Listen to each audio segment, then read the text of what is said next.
여러분, 평소에 건강 관리를 위해서 어떤 음식을 주로 드시나요?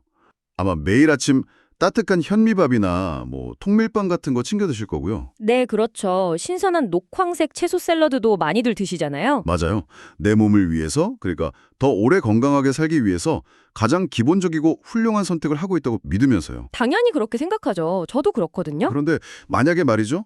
그토록 건강해 보이는 일상적인 식재료들이 우리 몸에 아주 치명적인 보이지 않는 침입자를 몰래 밀반입하고 있다면 어떨까요? 와, 밀반입이요?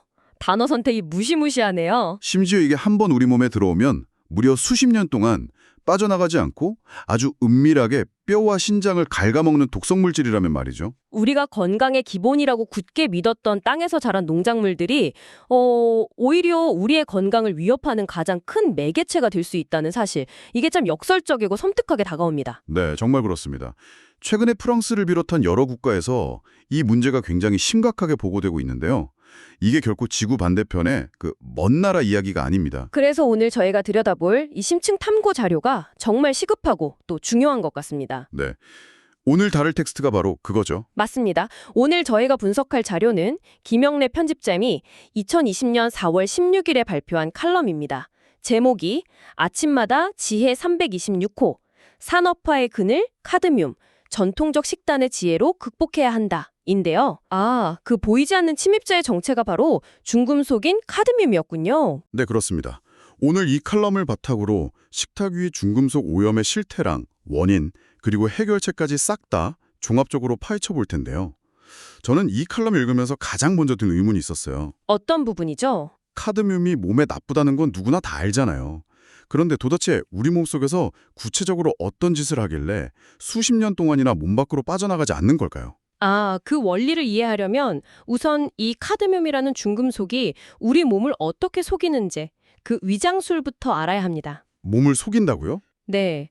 카드뮴은 화학적으로 볼 때 우리가 생존하는 데 필수적인 미네랄, 그러니까 칼슘이나 아연 같은 영양소들과 구조가 굉장히 비슷하게 생겼어요. 아, 구조가 비슷하다. 그래서 카드뮴이 섞인 밥이나 채소를 우리가 딱 먹게 되면 우리 몸의 소화기관은 이걸 보고 뼈를 튼튼하게 해줄 칼슘이네, 혹은 면역력을 높여줄 아연이 들어왔네, 이렇게 착각을 하는 거죠. 와, 세상에. 그러고는 아주 기쁘게 흡수해버립니다. 일종의 위장 전술이네요, 진짜. 우리 몸의 검문소를 그냥 프리패스로 통과하는 거잖아요. 바로 그겁니다.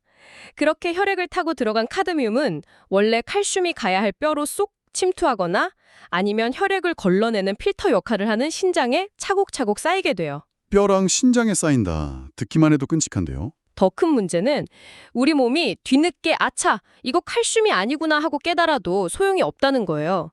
이미 세포 깊숙이 단단하게 결합되어 버려서 밖으로 배출할 방법을 찾지를 못하는 거죠. 배출이 아예 안 되나요? 체내 반감기가 무려 30년에서 40년에 달한다고 합니다. 와, 30년이요? 한 번 우리 몸의 방을 차지하면 30년 동안 절대 방을 빼지 않는 세상에서 가장 지독한 불청객이네요. 맞아요. 칼럼에서 저자가 유독 시니어 세대의 위험성을 강하게 경고한 이유도 이 생물학적 메커니즘을 알고 나면 완전히 이해가 됩니다. 아, 그렇겠네요. 30대나 40대부터 꾸준히 섭취한 카드뮴이 지금 60대, 70대가 되신 시니어분들의 뼈와 신장에 임계점까지 누적되어 있다는 뜻이잖아요. 정확합니다. 그게 가장 무서운 지점이죠. 그런데요, 이렇게 무서운 위험물질이 도대체 어떻게 우리가 매일 먹는 쌀, 밀, 채소 같은 데 들어가게 된 건가요? 근처 공장 폐수 같은 게 잘못 흘러든 건가요? 그게 특정 공장의 사고 같은 국지적인 문제가 전혀 아닙니다. 저자는 그 근본 원인으로 현대 대량 생산 농업 그 자체를 지목하고 있어요. 농업 자체가 문제라고요? 네, 산업화 이후에 전 세계적으로 인구가 폭발적으로 늘어났잖아요.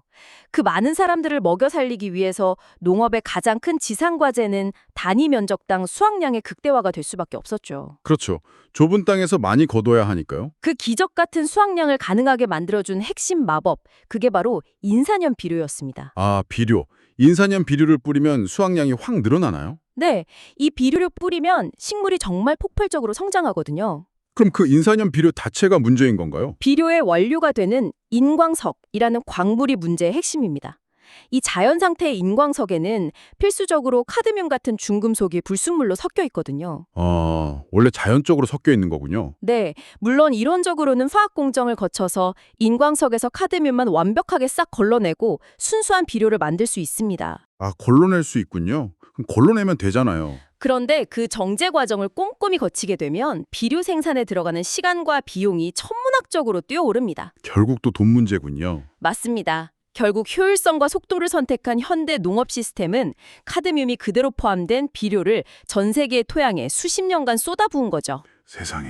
그리고 그 토양에 진하게 농축된 카드뮴을 작물이 쭉쭉 흡수해서 다시 우리 식탁으로 올라오는 아주 거대한 순환 고리가 만들어져 버린 겁니다. 그러니까 기적의 수확량이라는 달콤한 열매를 얻기 위해서 방장은 아니지만 수십 년 뒤에 청구될 아주 무서운 독약의 계산서를 흙 속에 몰래 묻어둔 거나 다름없네요. 네, 아주 정확한 비유입니다. 그런데 그게 비료 제조 공정의 비용 문제 때문이라면 해결책의 윤곽은 꽤 명확해 보이거든요. 지금이라도 당장 정제 공정을 강화해서 카드뮴을 다 걸러낸 안전한 비료만 쓰도록 법을 바꾸면 되는 거 아닌가요? 이론적으로는 그게 가장 확실하고 완벽한 방법이죠. 하지만 현실 세계에서는 아주 거대한 경제적 벽에 부딪히게 됩니다. 아, 비용이 그렇게 많이 드나요? 저자가 칼럼에서 제시한 구체적인 수치를 보면 상황이 얼마나 복잡한지 단번에 알 수 있어요. 카드뮴이 섞인 일반 비료 한 포대 가격이 대략 $10, 우리 돈으로 약 13,400원 선입니다. 네, 13,400원.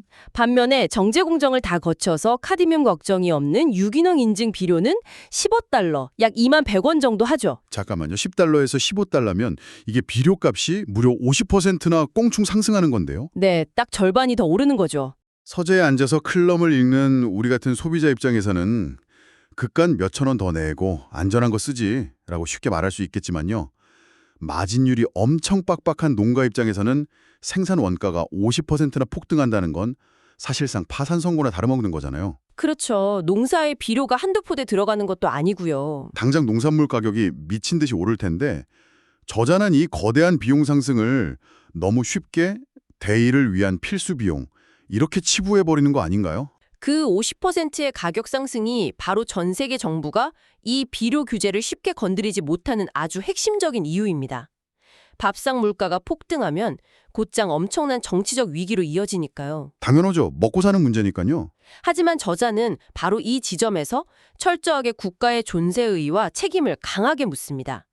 칼럼을 보면 저자는 보수적 가치라는 표현을 빌려서 자신의 주장을 펼치는데요. 보수적 가치요? 네, 진정한 보수란 눈앞의 경제적 효율성이나 단기적인 물가 방어에 급급한 것이 아니라 한 나라의 가장 귀중한 자산인 국민의 생명, 그리고 국토의 토양을 훼손되지 않게 보존하는 것이라고 역설합니다. 아하. 저희가 저자의 이런 정치적 수사나 보수적 가치관 자체에 무조건 동조하는 건 아니지만요. 그 논리 구조만큼은 꽤 흥미롭게 들리네요. 네, 아주 날카로운 관점이죠. 결국 비료값을 통제해서 얻는 단기적인 경제적 이익하고 수십 년 뒤에 국민들 신장이 망가져서 국가가 감당해야 할 막대한 의료 복지 비용, 이 두 가지를 저울질해 보라는 거군요. 정확합니다. 저자의 논리는 아주 명확해요. 생명과 토양이라는 근본이 오염되면 국가는 유지될 수 없다는 거죠. 그렇죠. 그러니까 비료값 상승으로 인한 농가의 타격, 그리고 소비자 물가 상승은 국가가 적극적인 보조금을 주거나 철저한 이력 관리 시스템을 만들어서 정책적으로 흡수해야 한다는 뜻입니다. 국가가 나서야 한다. 네, 국가가 국민보건의 수호자로서 이 50%의 비용 차이를 기꺼이 짊어지는 것이야말로 장기적으로 볼 때 가장 합리적인 투자라는 관점인 거죠. 거시적인 관점에서의 정책 변화, 충분히 이해했습니다. 하지만 법이 통과되고 농가의 비료가 싹 다 바뀌고 이미 오염된 토양이 다 정화될 때까지는 아마 또 수십 년이 걸릴 거란 말이죠. 네, 당장 내일 해결될 문제는 절대 아니죠. 당장 우리 청취자 여러분도 그렇고 저희도 오늘 저녁에 밥을 먹어야 하잖아요. 정책을 하염없이 기다리면서 그냥 눈 딱 감고 카드뮴밥을 매일 먹을 수는 없는 노릇인데 우리가 개인적으로 일상에서 방어할 방법은 없을까요? 여기서 저자가 아주 실용적인 방어책을 등장시킵니다. 저자는 보건당국의 권고를 인용해서 카드뮴 오염에 대항할 대안으로 콩류 섭취를 아주 강력하게 제한하고 있어요. 콩류 섭취요. 네, 우리가 흔히 아는 밭의 고기, 콩, 콩자반, 두부, 같은 전통 식단을 적극적으로 식탁에 올리라는 거죠. 반면에 가공 시리얼이나 수입산 초콜릿, 비스킷 같은 편리한 현대식 가공식품은 단호하게 끊어내라고 조언합니다. 여기서 아까 설명해 주신 그 생물학적 메커니즘을 다시 떠올려 보게 되네요. 어떤 부분이죠? 아까 카드뮴이 우리 몸에 들어올 때 아연이나 칼슘 행세를 하면서 세포의 수용체를 속인다고 하셨잖아요. 네, 위장 전수류. 혹시 콩에 아연이나 철분 같은 진짜 필수 미네랄이 풍부하게 들어있기 때문에 이런 것들이 카드뮴을 밀어내는 효과가 있는 건가요? 와, 정확히 긍어이입니다. 우리 몸의 소화기관에 있는 그 미네랄 흡수 통로는 개수가 딱 한정되어 있거든요. 아, 무한정 흡수하는 게 아니군요. 네, 만약 우리가 질 좋은 식물성 단백질이랑 아연, 철분이 아주 풍부하게 꽉 들어찬 콩이나 두부를 식사 때 넉넉히 먹어두면요. 진짜 영양소들이 이미 우리 몸의 흡수 통로라는 의자를 다 차지해버리는 겁니다. 아하, 의자를 먼저 다 차지한다? 네, 이른바 생물학적인 의자 뺏기 게임에서 콩의 영양소가 먼저 자리를 확 선점해버리는 거죠. 재밌는 비유네요. 그러면 뒤늦게 밥이나 채소에 묻어서 들어온 캐드뮴이 흡수될 자리를 찾지 못하고 빙빙 돌다가 그대로 장을 통과해서 몸 밖으로 배출될 확률이 비약적으로 높아집니다. 와, 그러니까 소박한 콩자반 한 그릇이 캐드뮴의 공격을 튕겨내는 글자 그대로의 먹을 수 있는 방패가 되는 거네요. 맞습니다. 에더블 실드죠. 정말. 반대로 시리얼이나 비스킷처럼 정제된 밀가루로 만든 가공식품들은 영양소가 다 깎여나가서 필수 미네랄이 텅 비어 있으니까 캐드뮴이 딱 들어오면 빈자리 많습니다. 어서 오세요 하고 아예 프리패스 문을 활짝 열어주는 꼴이고요. 바로 그겁니다. 그렇기 때문에 이 전통 식단으로의 회귀는 단순한 복고적인 취향이나 옛날 것이 좋다는 막연한 주장이 아니라 아주 뼈대 있는 과학적 방어선인 거죠. 과학적인 방어선. 저자는 이 지점에서 한 걸음 더 나아가서 이 식단의 변화를 시니어 세대가 지향해야 할 어떤 철학적 태도로 격상시킵니다. 철학적 태도요? 콩을 먹는 것에 영양학 이상의 무슨 거창한 의미가 있다는 건가요? 현대 대량 생산 농업이 비료를 막 쏟아부은 근본적인 이유를 생각해 보면요. 더 빠르고 더 자극적이고 더 간편한 것을 끝없이 원하는 현대인들의 식욕을 맞추기 위해서였잖아요. 편리함과 가공식품의 유혹을 식탁 위에서 단호하게 거절하는 것이야말로 진정한 절제와 품격이라고 보는 겁니다. 아, 절제와 품격. 인공적인 첨가물이나 공장식 속도전에 더 이상 휘둘리지 않고 자연 본연의 시간과 섭리를 존중하면서 좀 투박하더라도 자연의 식재료를 기꺼이 수용하는 삶의 방식. 그것이 바로 시니어들이 식탁 위에서 보여줄 수 있는 성숙함이라는 거죠. 식탁 위에서 매일 일어나는 작지만 아주 조용한 반항이네요. 이거 정말 멋진데요. 네, 울림이 있죠. 산업화의 속도전이 만들어낸 이 끔찍한 부작용을 극복하는 해결책이 무슨 새로운 엄청난 화학물질을 개발하는 게 아니라 역설적으로 산업화 이전 시대의 가장 투박하고 소박한 식단이라는 점이 묘한 카타르시스를 줍니다. 맞습니다. 자연으로 돌아가는 거죠. 그런데요, 여기서 한 가지 좀 냉정한 현실을 짚고 넘어가야 할 것 같아요. 네, 어떤 현실이죠? 우리가 아무리 오늘부터 콩을 막 산더미처럼 먹는다고 해도 이건 어디까지나 앞으로 들어올 카드뮴을 막아내는 수비 전략일 뿐이잖아요. 그렇죠. 미래를 대비하는 거죠. 이미 지난 30년 동안 우리가 모르는 사이에 뼈와 신장 깊숙이 들어와서 단단하게 자리 잡은 그 불청객들은 도대체 어떻게 합니까? 전통 식단만으로는 이미 성벽을 넘어서 들어온 적들을 몰아낼 수는 없을 텐데요. 아주 예리하고 현실적인 우려입니다. 전통 식단이라는 방패가 아무리 훌륭해도 완벽한 100% 차단은 불가능하거든요. 그러니까요. 그래서 이 칼럼의 마지막 부분에서 저자는 또 다른 아주 강력한 무기를 우리에게 주문합니다. 또 다른 무기가 있나요? 네, 과거의 지혜, 그러니까 전통 식단에만 머물지 말고 현대의학을 가장 적극적이고 능동적으로 빼먹으라는 겁니다. 현대의학이요. 구체적으로 우리가 어떤 행동을 해야 하는 거죠? 신전기능 검사나 소변을 통한 카드뮴 검출 검사 같은 걸 정기적으로 적극 받으라는 겁니다. 아, 검사를 받아라. 많은 분들이 특히 나이가 조금씩 들수록 병원에 가서 새로운 검사를 받는 걸 약간 유난 떤다고 생각하시거나 혹시라도 뭔가 큰 병이 발견될까 봐 막연하게 두려워하는 경향이 있거든요. 맞아요. 모르는 게 약이다 이러시는 분들도 많잖아요. 하지만 저자는 이걸 두려움의 대상이 아니라 지혜로운 자기관리이자 투철한 자구정신으로 제정해옵니다. 자구정신이요? 네, 국민건강보험공단이나 보건복지부의 상담망 같은 잘 갖춰진 국가 시스템을 최대한 얄밉도록 이용해 먹으라는 거죠. 내 몸의 오염 수치를 막연히 걱정만 할 게 아니라 객관적인 데이터로 명확히 확인하라는 겁니다. 와, 이 접근법 정말 탁월한 것 같습니다. 무턱대고 오염에 대한 공포에 떨거나 이상한 음모론에 빠지는 게 아니잖아요. 절대 아니죠. 일상생활의 영역인 식탁 위에서는 수백 년 전 선조들의 그 전통적인 지혜를 활용하고 몸을 관리하고 직접 대응하는 영역에서는 가장 첨단화된 현대의학과 제도를 공격적으로 활용한다. 과거와 현재의 무기를 양손에 딱 쥐는 아주 완벽한 하이브리드 전략이네요. 네, 저자가 독자들에게 궁극적으로 전하고 싶었던 메시지가 바로 그겁니다. 수십 년간 누적된 중금속 오염이라는 거대한 재난 앞에서 우리 개인이 할 수 있는 가장 능동적이고 성숙한 시민의 자세인 거죠. 정말 그러네요. 국가의 정책이 비료를 엄격히 규제하고 병든 흙을 살려내기를 끈기 있게 요구하는 동시에 당장이 내 일상에서는 콩 중심의 자연식으로 튼튼한 방어막을 치고 또 현대의학으로 몸을 객관적으로 모니터링하는 이 입체적인 대응. 입체적 대응. 이것이 바로 내 몸은 내가 지킨다는 철학의 진정한 실천입니다. 자, 이제 오늘 다룬 심층 탐구의 내용들을 하나로 쫙 꿰볼 시간이 온 것 같네요.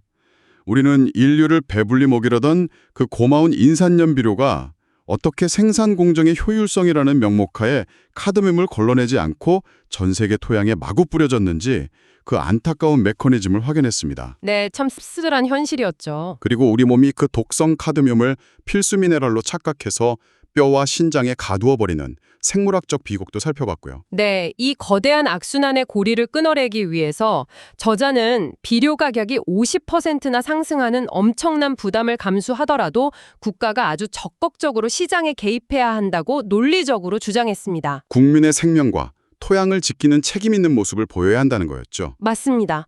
동시에 우리 개인은 현대적 가공식품의 그 달콤한 편리함을 과감히 절제하고 전통적인 콩요리로 생물학적 방어막을 든든하게 치면서 정기적인 검사로 현대의학의 이점까지 철저히 누려야 한다는 구체적인 행동 강령까지 도출해냈습니다. 네, 완벽한 요약입니다. 산업화는 분명 우리에게 식량의 풍요라는 엄청난 기적을 선물했지만 오늘 우리가 확인한 것처럼 그 화려한 쇼윈도우 뒤에는 보이지 않는 무서운 청구서가 계속 쌓이고 있었습니다.